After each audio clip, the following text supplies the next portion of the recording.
الحمد لله رب العالمين والصلاة والسلام على سيد المرسلين وعلى آله وصحبه أجمعين أما بعد. محترم سامعین و ناظرین، ہمارے معاشرے میں بہت سارے کام جو غلط ہیں انہیں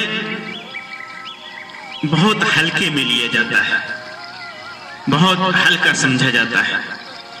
آدمی یہ سمجھتا ہے کہ میں نے یہ کام کیا ہے، یہ چلے گا.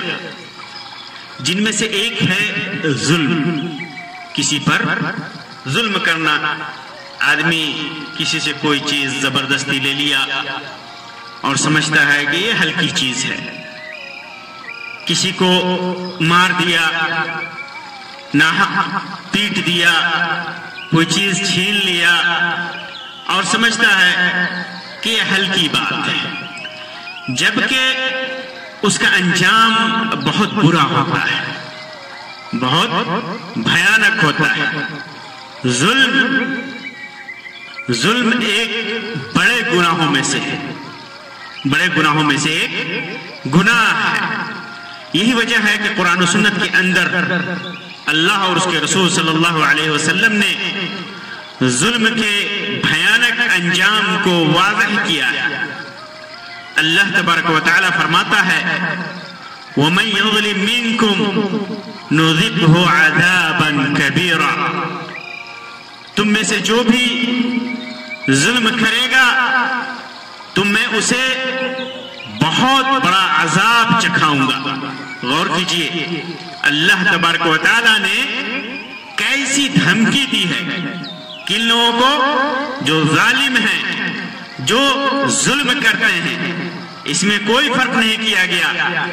آپ حاکم ہوں، محکوم ہوں، غریب ہوں، امیر ہوں، پیسے والے ہوں، خوبصورت ہوں یا جیسے بھی ہوں، اگر ظلم کا ارتکاب کیا، کسی پر ظلم کیا، کسی کو ناحق مارا، کسی کو ناحق ستایا، کسی سے ناحق کوئی چیز چھین لی، کسی کی زمین ناحق دبا لی، یا جس طرح کا بھی ظلم کیا، تو اللہ تبارک و تعالی دھمکی دیتے ہوئے فرماتا ہے وَمَن يَظْلِم مِّنكُمْ نُذِقْهُ عَذَابًا كَبِيرًا، کہ جس نے بھی ظلم کیا تم میں سے تو میں اسے بہت بڑا عذاب چکھاؤں گا، بہت زیادہ عذاب دوں گا.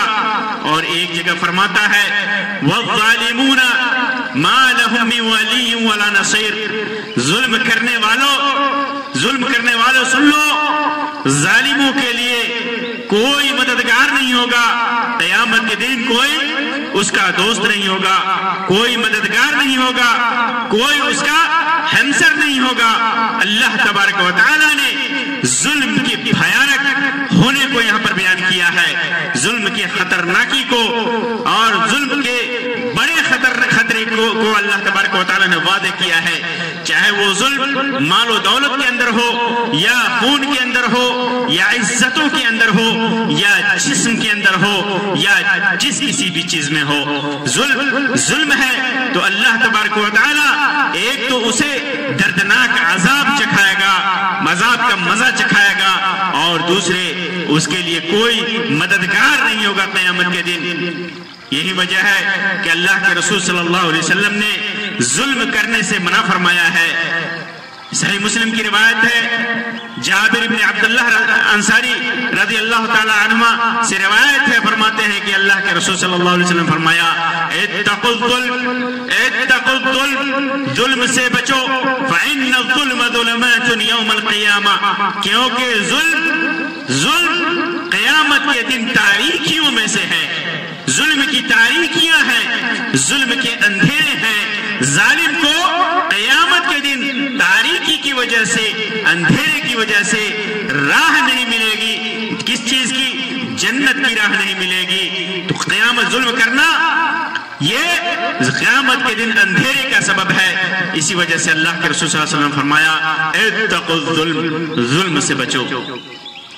اسی طرح ابو ذر رضی اللہ تعالیٰ عنہ کی روایت ہے صحیح مسلم کے اندر، اللہ کے رسول صلی اللہ علیہ وسلم نے ارشاد فرمایا کہ اللہ تبارک و تعالیٰ نے فرمایا، یعنی حدیث قدسی ہے کہ انی حرمت الظلم علی نفسی، میں نے ظلم کو اپنے اوپر حرام کی قرار دیا ہے۔ اللہ تبارک و تعالیٰ غفور الرحیم ہے، معاف کرنے والا ہے، اس نے اپنے اوپر ظلم کو حرام کیا ہے۔ لیس بظلام للعباد، بندوں کے لیے وہ ظلم کرنے والا نہیں ہے۔ اللہ تبارک و تعالیٰ ظلم نہیں کرتا ہے بندوں کے اوپر، اس نے اپنے اوپر ادنا ظلم کرنے کو بھی حرام قرار دیا ہے۔ وَجَعَلْتُهُ بَيْنَكُمْ مُحَرَّمًا، اللہ تعالیٰ فرماتا ہے کہ میں نے تمہارے درمیان بھی آپس میں بھی ظلم کو حرام قرار دیا ہے۔ فَلَا تَظَالَمُوا، ایک دوسرے پر ظلم مت کیا کرو۔ تو ظلم کو اللہ تبارک و تعالیٰ نے خود کے لیے بھی حرام قرار دیا ہے اور اپنے بندوں کے درمیان بھی ظلم کو حرام قرار دیا ہے۔ آپ ظلم کے بھیانک ہونے اور ظلم کے خطرناکی کو آپ ایک روایت سے سمجھ سکتے ہیں۔ صحیح مسلم کی روایت ہے، ابو ہریرہ رضی اللہ تعالیٰ عنہ سے مروی ہے، فرماتے ہیں کہ اللہ کے رسول صلی اللہ علیہ وسلم نے لوگوں سے سوال کیا، اتدرون من المفلس، ما المفلس، جانتے ہو کہ مفلس کون ہے؟ قالوا المفلس فینا من لا درہم له ولا متاع، صحابہ کرام نے کہا کہ یہ تو ظاہر سی بات ہے، واضح سی بات ہے کہ مفلس وہ آدمی ہے ہم میں سے جس کے پاس روپیہ پیسہ نہیں ہے، دھن دولت نہیں ہے۔ تو اللہ کے رسول صلی اللہ علیہ وسلم فرمایا ان المفلس من امتی، میرے امت میں سب سے زیادہ مفلس، سب سے زیادہ فقیر، سب سے زیادہ ناتواں، سب سے زیادہ عاجز، سب سے زیادہ غریب، سب سے زیادہ افلاس والا وہ آدمی ہوگا جو قیامت کے دن آئے گا۔ یأتی یوم القیامت بصلاۃ وصیام وزکاۃ، کہ آدمی آئے گا اعمال کا پہاڑ لے کر کے، بہت زیادہ نمازی ہوگا، بہت زیادہ نماز کے اعمال لے کر کے آئے گا، بہت زیادہ روزے دار ہوگا، روزہ لے کر کے آئے گا، روزے کا ثواب لے کر کے آئے گا، روزے کا اجر لے کر کے آئے گا، زکوٰۃ ادا کرتا ہوگا، صدقات ادا کرتا ہوگا، ان کے ان ساری چیزوں کی عبادتوں کا اجر لے کر کے آئے گا۔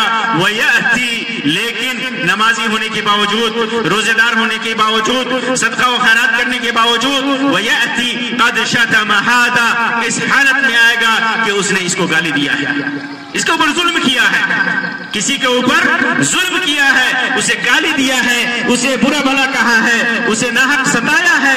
قد شتم هذا، اس کو گالی دیا ہے، وقذف هذا،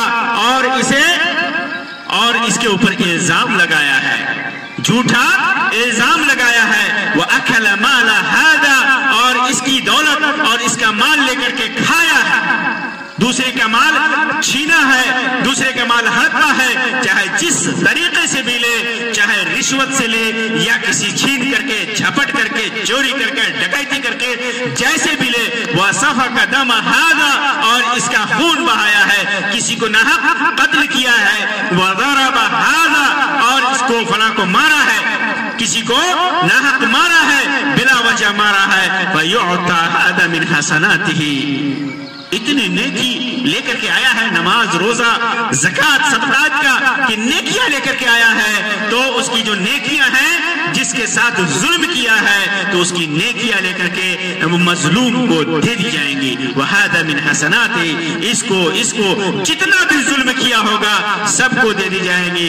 فَإِنْ فَنِيَتْ حَسَنَاتُهُ قَبْلَ أَنْ يُقْضَمَ عَلَيْهِ، پھر اس کے بعد سارا حق ادا نہیں ہوا، جو ظلم کا قرض لے کر کے آیا ہے اس قرض کو ادا کیا جا رہا ہے، اور وہ قرض ابھی ادا نہیں ہوا، ظلم جتنا کیا ہے وہ ادا نہیں ہوا، اور اس کی نیکیاں ختم ہو گئی، تو کیا ہوگا؟ أُخِذَ مِنْ خَطَايَاهُمْ، تو جن کے اوپر ظلم کیا ہے، مظلومین کی خطاؤں کو، گناہوں سے لے کر کے لیا جائے گا۔ فَطُرِحَتْ عَلَيْهِ، پھر اس کے بعد وہ گناہ اس کے اوپر ڈال دیے جائیں گے۔ ثُمَّ طُرِحَ فِي النَّارِ، پھر جہنم میں ڈال دیا جاتا ہے۔ معلوم کیا ہوا کہ چاہے انسان جتنا بڑا نیک ہو، جتنا بڑا نمازی ہو، روزے دار ہو، صدقہ و خیرات کرنے والا ہو، نیکی کرنے والا ہو، پنیہ کرنے والا ہو، ظلم کیا ہے تو قیامت کے دن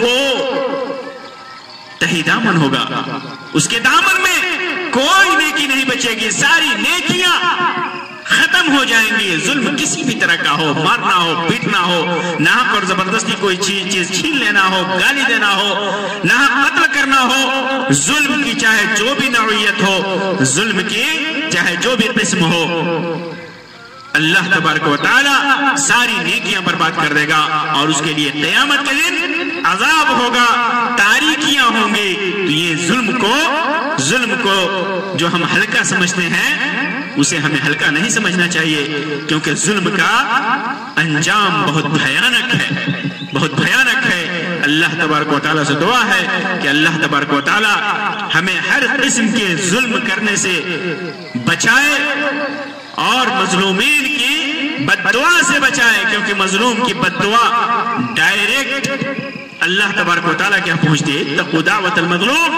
اللہ کے رسول صلی اللہ علیہ وسلم نے فرمایا مظلوم کی بد دعا سے بچو، لیس بینہ وبین اللہ حجاب۔ اللہ تبارک و تعالیٰ اور مظلوم کی بد دعا کے درمیان کوئی حجاب نہیں، ڈائریکٹ اس کی بد دعا پہنچتی ہے۔ تو اللہ تبارک و تعالیٰ ہمیں مظلوم کی بد دعا سے بچائے، کسی بھی طرح کے ظلم سے بچائے۔ آمین یا رب العالمین۔ وآخر دعوانا ان الحمد للہ رب العالمین، وصلی اللہ علی خیر خلقہ وسلم، والسلام علیکم ورحمۃ اللہ وبرکاتہ۔